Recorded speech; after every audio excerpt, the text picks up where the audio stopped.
È una lenta agonia, secondo l'ufficio studi della CGIA di Mestre, quella che sta vivendo, dopo 2 anni di pandemia, il mondo del lavoro autonomo.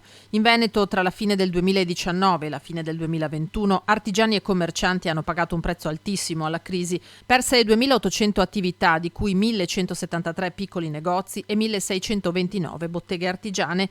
E per chi è rimasto è arrivata la stangata dei rincari.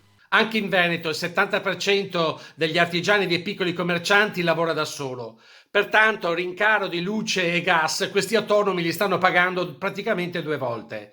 La prima sull'abitazione, la seconda su botteghe o negozi. È Rovigo la provincia che ha patito di più con la perdita di 491 attività, ma il segno negativo interessa fortemente anche Belluno, dove le partite IVA chiuse tra artigiani e negozianti al dettaglio sono state 160. Le misure di mitigazione prese dal governo sono sicuramente importanti, ma ancora insufficienti per evitare la chiusura definitiva di tante partite IVA.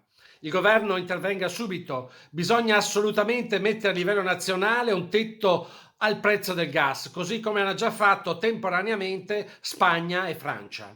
Molti di coloro che hanno chiuso definitivamente l'attività e non sono riusciti a trovare una nuova occupazione probabilmente continuano a lavorare in nero, sottolinea Zabeo. Se ancora dati ufficiali non ce ne sono, la sensazione è che il Covid abbia contribuito a incrementare sensibilmente il numero degli irregolari, che l'Istat calcola in Veneto in oltre 200.000.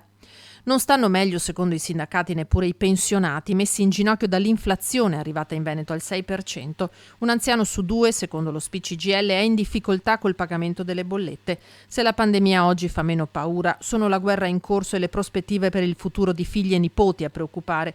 Lo rivela il questionario a cui hanno risposto oltre 1 migliaio di pensionati. Per il 55% i rincari di luce e gas stanno influendo in modo decisivo sul bilancio di fine mese, tanto da dover mettere in atto tutte le strategie possibili per risparmiare sia sul fronte energetico che su quello alimentare. Va da sé quindi che per l'oltre 70% degli intervistati i provvedimenti messi in campo dal governo risultino insufficienti.